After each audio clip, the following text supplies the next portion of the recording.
O papel do Itadori nessa disputa de Satoru Gojo versus Ryomen Sukuna é totalmente incerta. A gente nem sabe se ele vai ter um papel mesmo, porque essa disputa realmente é algo que há bastante tempo é esperada, né? Desde o começo ali da saga de Jujutsu Kaisen, a gente aguarda essa luta entre Satoru Gojo e Sukuna. Então fica meio difícil realmente presenciar de que o Itadori pode intervir numa batalha ou pode intervir na luta entre os dois personagens. Só que a questão importante aqui não é se ele vai intervir na batalha do Sukuna e do Gojo, mas sim o que é esperado para o Itadori daqui pra frente no mangá de Jujutsu Kaisen.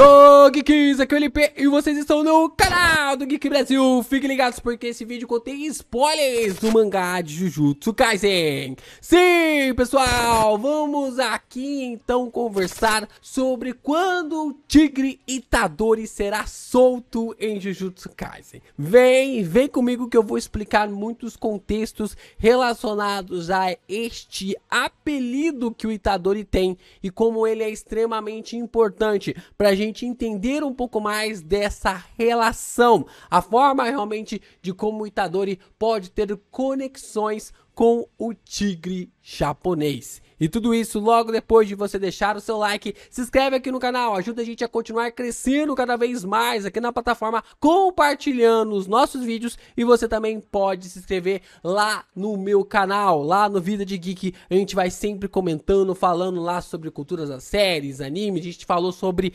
essa primeira parte da segunda temporada de Jujutsu Kaisen, então clica aí e se inscreva. Vamos lá, né? A função do Itadori no mangá de Jujutsu Kaisen tá meio que sobrando na trama, visto realmente o que nós podemos acompanhar até agora na história. Para Sukuna, temos a batalha de Gojo, um duelo muito aguardado desde o começo do mangá. Então eu acho que dificilmente o Itadori se envolveria ali no meio dessa batalha, já que até agora está sendo um X1 na medida do possível, né? Tirando ali a parte do começo do Roshi de 200% ali do Gojo, depois ali da troca da alma do Megumi com o Sukuna. Esse X1 entre aspas, mas eu acho muito difícil que alguém externamente vai conseguir intervir nesse confronto e nessa batalha. Do outro lado, temos o Kenjaku, um personagem que já deixou claro que Itadori não é o seu adversário. O personagem ali, o Kenjaku, não considera o Itadori nem como potencial de luta. O mesmo vilão já disse que a única visão para ele está em Yuta, Maki e Hakari. E deve ser bem isso mesmo que essa batalha deve ser levada. Com essas definições, então, fica algo meio intrigante para saber qual é o papel do Itadori nessa parte da saga. A forma realmente do que cada um vai se encaixar ali demonstra para nós um conceito extremamente interessante, para a gente tentar entender o que o Itadori está fazendo, ou para onde que o Itadori vai ser levado daqui por diante, já que o Sukuna tem a sua definição com Gojo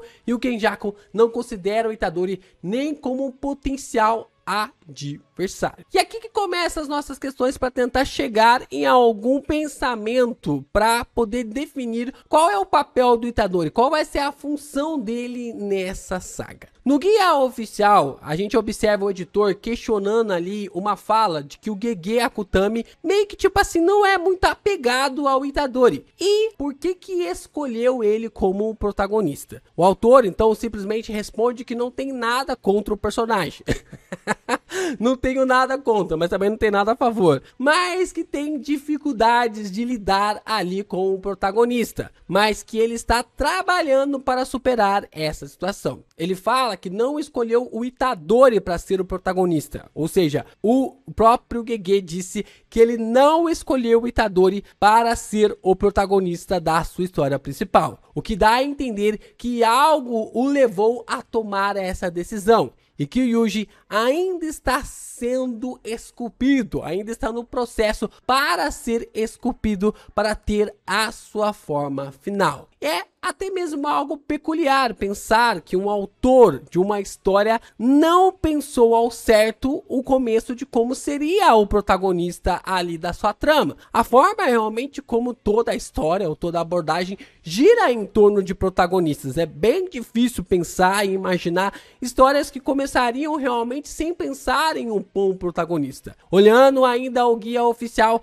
Gege disse que também escolheu o nome do Itadori por dois motivos, né? A forma realmente como ele escolheu o nome de Itadori Yuji ou Yuji Itadori com duas questões importantes. Yuji vem de um colega de classe ali do autor, o que combina com o personagem, já que o Itadori se considera apenas uma engrenagem, não tem uma complexidade ali por cima do personagem, e que Yuji é um nome simples e comum no Japão. E o sobrenome Itadori vem de uma erva medicinal com o mesmo nome e um fator realmente histórico. E é algo até mesmo curioso pensar que o personagem teria um nome de uma erva medicinal, né? Um sobrenome de uma erva medicinal. Que Gege simplesmente viu uma erva ali e decidiu dar o sobrenome para seu protagonista. Mas eu acho que tem um segredinho por detrás desse sobrenome e também do nome do Itadori. Bom, a gente já sabe como o Gege deu o nome de Yuji Itadori ali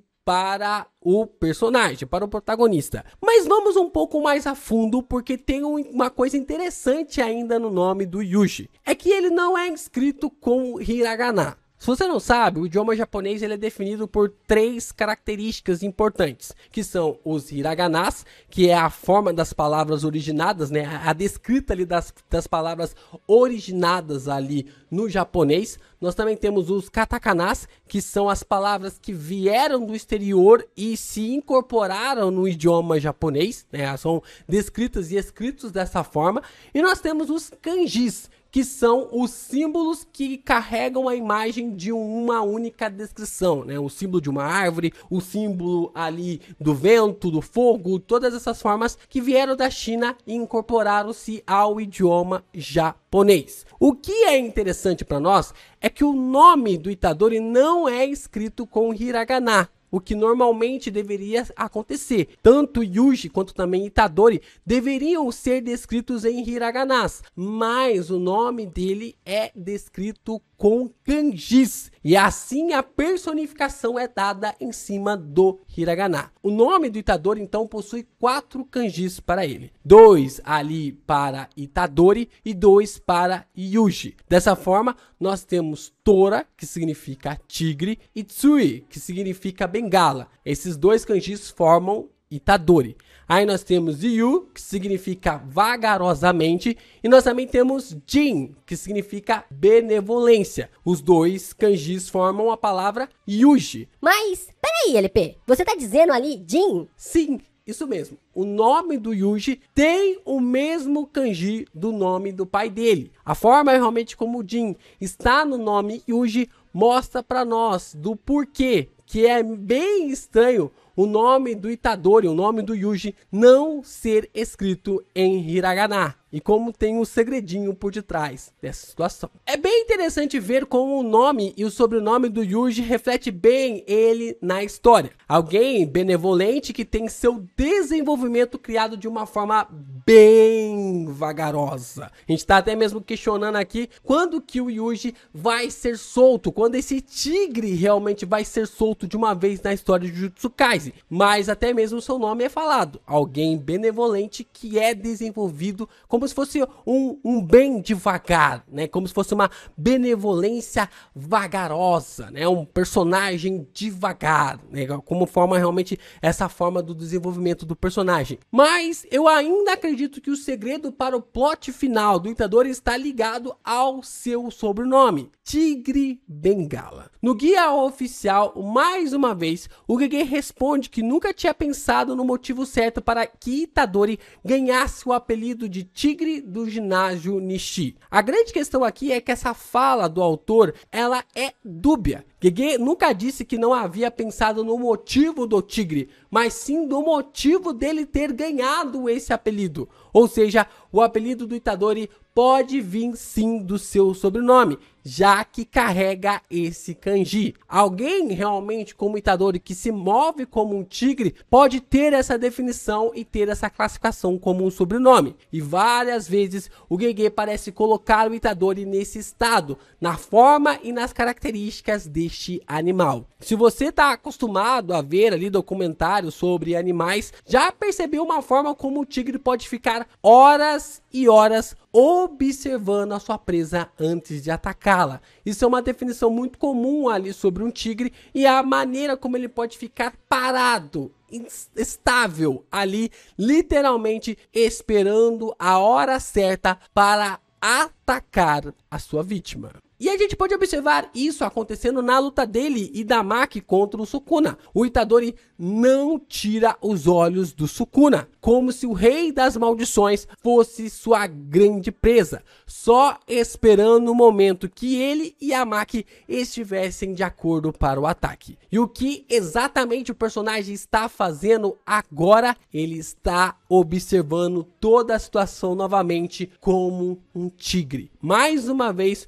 o Gege coloca o Itadori na figura de um tigre para observar a situação, para antes de poder atacar, saber o momento certo e o local exato. As questões que ficam é quando o Gege Akutami vai soltar esse tigre e como isso vai ser. Como ele mesmo falou no guia oficial, ele ainda está esculpindo o Itadori. E no final de Shibuya, ele não sabia o que iria fazer com o personagem. Provavelmente agora ele já deve ter criado um norte ali para o Itadori. E decidiu incorporar ainda mais o tigre ao personagem no combate dele contra o Sukuna, dando pistas exatas sobre como poderia ser esses acontecimentos. Será que o duelo do Itadori será marcado ali na lenda do tigre e o dragão? E a pergunta que eu deixo aqui para vocês é: quem será o dragão do Yuji nesse confronto?